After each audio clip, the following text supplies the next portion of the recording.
കേട്ടോ. കുറേ പേര് കമൻസിൽ പറഞ്ഞിട്ടുണ്ടായിരുന്നു ചേച്ചി ഡേ ഇൻ മൈ ലൈഫ് ചെയ്യണമെന്ന്. അപ്പോൾ കാലത്ത് തന്നെ അതേ എഴുന്നേറ്റ് പ്രാർത്ഥിച്ചിട്ടാണ് എഴുന്നേൽക്കുക. അതിപ്പോൾ കിടക്കുമ്പോഴായാലും അങ്ങനെ തന്നെ. അപ്പോൾ കുക്ക് എഴുന്നേറ്റുണ്ടാവില്ല കേട്ടോ എൻ്റെ ഒപ്പം. ചില സമയത്ത് എഴുന്നേൽക്കാറുണ്ട്. എഴുന്നേറ്റ് ഉടനെ ഞാൻ കുറച്ച് നേരം ഫോണൊക്കെ നോക്കും. ഫോണിൻ്റെ നെറ്റ് ഓഫ് ആവും തലേന്ന്. അപ്പോൾ അതൊക്കെ ഓണാക്കി അതിലത്തെ കാര്യങ്ങളൊക്കെ മെസ്സേജും കാര്യങ്ങളൊക്കെ നോക്കിയിട്ട് നേരെ അടുക്കളയിലേക്കാണ് വരിക. വന്നിട്ട് ഞാൻ ചോറ് ഊറ്റും. അത് കഴിഞ്ഞിട്ട് പിന്നെ എനിക്ക് പല്ലേക്കാൻ പോകണം. എനിക്ക് ഈ ഡേ ഇൻ മൈ ലൈഫ് എടുക്കാൻ ഭയങ്കര മടിയാണ്. മെയിനായിട്ടുള്ള കാരണം നമ്മൾ ഓരോ കാര്യം ചെയ്യുമ്പോഴും മറക്കും. അയ്യോ ഒന്ന് ഡേ ഇൻ മൈ ലൈഫാണ്, എല്ലാ കാര്യങ്ങളും കാണിക്കണം എന്നുള്ളത്. അപ്പോൾ ഞാൻ ഇതിൽ മെയിനായിട്ടുള്ള കുറച്ച് കാര്യങ്ങൾ മാത്രമാണ് ചെയ്തേക്കുന്നത്. പല്ലേച്ച് കഴിഞ്ഞിട്ട് കട്ടൻ ചായയും അതുപോലെ തന്നെ കൊള്ളി പുഴുങ്ങിയതും നല്ല കാന്താരിമുളക് ചമ്മന്തി ഉണ്ടായിരുന്നു. അത് കൂട്ടിയിട്ട് ചായ കുടിച്ചു. അപ്പോഴേക്കും നമ്മുടെ കുക്കുമോൻ എഴുന്നേറ്റു കേട്ടോ. അതിൻ്റെ ഇടയ്ക്ക് അമ്മ പണിക്ക് പോയി. പിന്നെ ഞാനും കുക്കും മാത്രമേ വീട്ടിലുണ്ടാവുള്ളൂ. അങ്ങനെ കുക്ക് എഴുന്നേറ്റ് അവൻ്റെ കാര്യങ്ങൾ നോക്കണം. അവനെ പല്ലേച്ച് കുളിപ്പിച്ച് അവന് ചായയൊക്കെ കൊടുത്ത് സെറ്റാക്കി നിർത്തണം. അവൻ അംഗൻവാടി ഉണ്ട്. അപ്പോൾ അവിടെ പോണേക്കാൻ മുന്നേ തന്നെ അവനെ കുളിപ്പിച്ച് കഴിഞ്ഞു കേട്ടോ. അത് കഴിഞ്ഞിട്ട് ചോറ് കൊടുക്കണം. അപ്പോൾ രാവിലെ ചോറുണ്ടായിരുന്നു, അതുപോലെ തന്നെ പയറുപ്പേരി ആയിരുന്നു കേട്ടോ. ചോറും പയറുപ്പേരി ഉണ്ടായിരുന്നു, പിന്നെ ചമ്മന്തി ഉണ്ടായിരുന്നു. അതൊക്കെ കൂട്ടി ചോറ് കൊടുത്തിട്ട് അവനെ കാലത്ത് തന്നെ ഞാൻ അംഗൻവാടി കൊണ്ടാക്കാൻ പോവുകയാണ്. ഒരു 10 മണി 10:15 ആകുമ്പോൾ ഞങ്ങൾ ഇവിടുന്ന് നടന്നിട്ട് തൊട്ടടുത്ത് തന്നെയാണ് അംഗൻവാടി, നടന്ന് പോകുന്നുണ്ട്. അത് കഴിഞ്ഞിട്ട് എനിക്കൊന്ന് വടക്കാഞ്ചേരി പോകണം. അതാണ് ഞാനിന്ന് നല്ല ഡ്രസ്സ് ഇട്ടേക്കുന്നത്. വടക്കാഞ്ചേരി പോയി എനിക്ക് കുറച്ച് നൂലും അതുപോലെ തന്നെ കുറച്ച് ക്യാൻവാസ് അങ്ങനത്തെ കുറച്ച് സാധനങ്ങളൊക്കെ വാങ്ങുന്നുണ്ടായിരുന്നു.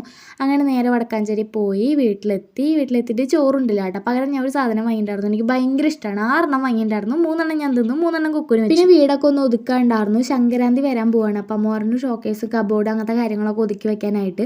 അപ്പോൾ കുക്കു ഇല്ലെങ്കിൽ മാത്രമേ നമുക്കിത് ചെയ്യാൻ പറ്റുള്ളൂ. കുക്കു ഉണ്ടെങ്കിൽ ഒന്നിനും സമ്മതിക്കില്ല. അപ്പോൾ ഷോക്കേസിലത്തെ എല്ലാ ഡ്രസ്സും കാര്യങ്ങളും എല്ലാം തട്ടിമറിച്ച് താഴത്തേക്ക് എടുത്തിട്ടിട്ട് ഓരോന്ന് ഒതുക്കി വെക്കുകയാണ്.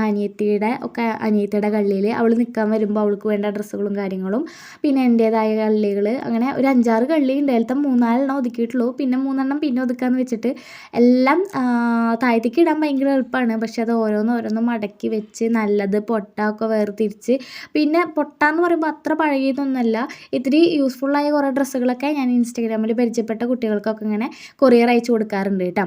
ബാക്കി ഇവിടെ അടുത്തുള്ള മേമയുടെ ഉണ്ണിക്കൊക്കെ കൊടുക്കും. അങ്ങനെ ഞാനൊരു 3-4 കള്ളിയൊക്കെ ഒതുക്കി സെറ്റാക്കി. അതുപോലെ തന്നെ ബെഡ്റൂമിലത്തെ വിരിയും കാര്യങ്ങളൊക്കെ വിരിച്ചു. ഈ വിരി ഞാൻ കേരള വസ്ത്രാലയത്തേക്ക് പോയപ്പോൾ വാങ്ങിയതാണ് കേട്ടോ. 198 രൂപയുള്ളൂ. അടിപൊളി വിരിയാണ്. ഭയങ്കര സോഫ്റ്റ് മെറ്റീരിയലാണ്. എനിക്ക് ഭയങ്കര ഇഷ്ടമാണ് കേട്ടോ ഈ ഒരു വിരി. അത് കഴിഞ്ഞ് കുക്കുവിനെ അംഗൻവാടിയിൽ നിന്ന് കൊണ്ടുവന്നിട്ടുണ്ടായിരുന്നു. അവൻ കളിക്കാൻ പോയിട്ടുണ്ട് കേട്ടോ. അതിൻ്റെ ഇടയ്ക്ക് അതൊക്കെ നടന്നു. എനിക്കെല്ലാം കൂടി വീഡിയോ എടുക്കാൻ പറ്റില്ല, കാരണം ഞാൻ തന്നെയാണ് വീഡിയോ എടുക്കലും കാര്യങ്ങളും. പിന്നെ ചില കാര്യങ്ങളൊക്കെ മറക്കും. ഡേ ഇൻ മൈ ലൈഫ് എന്നുള്ള കാര്യങ്ങളൊക്കെ മറക്കും. പിന്നെ വൈകിട്ട് ഞാൻ അടിച്ചു വരികയാണ്. അന്നേരത്തെ അച്ഛൻ കയറി വന്നു. അച്ഛൻ സാധാരണ ഈ നേരത്ത് വരാറില്ല, പക്ഷെ അന്ന് നേരത്തെ വന്നിട്ടുണ്ട് കേട്ടോ. അത് കഴിഞ്ഞിട്ട് പിന്നെ അടുക്കളയിൽ കുറച്ച് പാത്രം കഴുകാനും അതുപോലെ തന്നെ കുറച്ച് കാര്യങ്ങളും, പിന്നെ അമ്മ വരുമ്പോഴേക്കും അമ്മയ്ക്ക് ചായ വെക്കണം. പിന്നെ കുക്കുവിന് എന്തെങ്കിലും ഒരു പലഹാരം ഉണ്ടാക്കാമെന്ന് വിചാരിച്ചു. അപ്പോൾ രാവിലെ അമ്മ ഉപ്മാവ് ഉണ്ടാക്കിയിട്ടുണ്ടായിരുന്നു. വൈകിട്ട് എന്തോ ഒരു സംഭവം എനിക്കറിയില്ല, നമ്മൾ പപ്പടം പോലത്തെ പലഹാരം എന്നാണ് പറയുക. അപ്പോൾ കട്ടൻ ചായ വെച്ചു. പിന്നെ ഇതുപോലത്തെ ഒരു സംഭവം ഉണ്ടായിരുന്നു, അത് വറുത്തു. എന്നിട്ട് ചായ ചൂടാറാൻ വെച്ചു. കുക്കുവിന് കൊടുത്തു കേട്ടോ. അതിൻ്റെ ഇടയ്ക്ക് അതൊന്നും എടുത്തില്ല. അത് കഴിഞ്ഞിട്ട് ഞാൻ കുറച്ച് തുണികൾ ഉണ്ടായിരുന്നു പുറത്ത്, അതൊക്കെ ഉണങ്ങാത്ത തുണികളാണ്, അതൊക്കെ പറക്കി കൊണ്ടുവന്നിട്ട് പിന്നെ എന്താ ഇത് റൂമിൻ്റെ അകത്ത് കൊണ്ടിട്ടു. റൂമിൻ്റെ അകത്ത് കുറച്ച് അഴക്ക പോലെ കെട്ടിയിട്ടുണ്ട്. കാരണം നമ്മൾ രാത്രി ഫാൻ ഇടുമ്പോൾ ഇതൊക്കെ ഇങ്ങനെ ഇട്ട് കഴിഞ്ഞ് കഴിഞ്ഞാൽ നേരം വെളിച്ചാകുമ്പോഴേക്കും ഉണങ്ങി കിട്ടും. അപ്പോൾ അങ്ങനെ എല്ലാം കൊണ്ട് വന്ന് തോരയിട്ടു. അത് കഴിഞ്ഞിട്ട് നമ്മൾ ചായ ചൂടാറിയിട്ടുണ്ടായിരുന്നു. അപ്പോൾ ഞാൻ കട്ടൻ ചായയും ഞാൻ ഉണ്ടാക്കിയ ഒരു പലഹാരം കഴിച്ചു. പിന്നെ അത് കഴിഞ്ഞ് കഴിഞ്ഞുള്ള പരിപാടി മുടി കെട്ടുക എന്നുള്ളതാണ്. മുടി ഞാൻ എപ്പോഴും ഇതുപോലെ ജഡൊക്കെ കളഞ്ഞ് രാവിലെയും രാത്രിയും ഇതുപോലെ കെട്ടി വെക്കും. പിന്നെ ഞാൻ തല കുളിക്കൽ വല്ലപ്പോഴൊക്കെ ഉള്ളൂ. വല്ലപ്പോഴും മീൻസ് 2 ദിവസം 3 ദിവസം കൂടുമ്പോഴൊക്കെയാണ് തല കുളിക്കുക മിക്കതും. ഇതുപോലെ രാത്രി ഞാൻ മുന്നേ മെടഞ്ഞിട്ട് ഇടുമ്പോൾ നേരം വെളിച്ചാകുമ്പോഴേക്കും ജട പിടിക്കും. അതുകൊണ്ട് ഇപ്പോൾ അതേ ഇതുപോലെ ഇങ്ങനെ അമ്മക്കെട്ട് പോലെ കെട്ടി വെച്ച് ഒരു ക്രാബ് കുത്തുകയാണ് ചെയ്യുക കേട്ടോ. ഇപ്പോൾ ഹെയർ കെയർ ഒക്കെ വീണ്ടും സ്റ്റാർട്ട് ചെയ്തിട്ടുണ്ട്. അത് കഴിഞ്ഞിട്ട് കുക്കു കളിക്കാൻ പോയി എന്ന് പറഞ്ഞല്ലോ. അപ്പോൾ കുക്കുവിനെ കളിക്കുന്ന സ്ഥലത്ത് നിന്ന് വിളിക്കാൻ പോവുകയാണ്. ഒരു 6 മണിയൊക്കെ ആയി തുടങ്ങി. അന്നേരത്ത് അവൻ പറയുകയാണ് ഞാൻ വരുന്നില്ല, ഞാൻ കുറച്ച് കഴിഞ്ഞിട്ട് വരാമെന്ന് പറയുകയാണ്.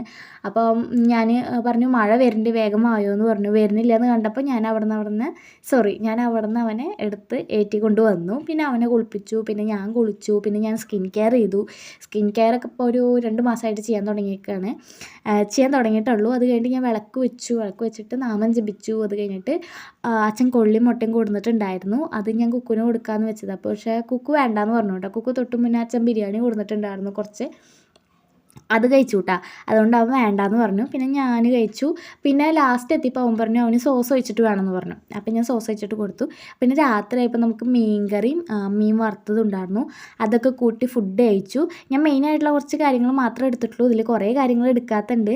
അപ്പോൾ ഇത്രേ ഉള്ളൂ കേട്ടോ നമ്മുടെ ഒരു ഡേ ഇൻ മൈ ലൈഫ് എന്ന് പറയുമ്പോൾ. വീഡിയോ ഇഷ്ടമാണെങ്കിൽ ലൈക്ക് ചെയ്യുക. ടാറ്റാ.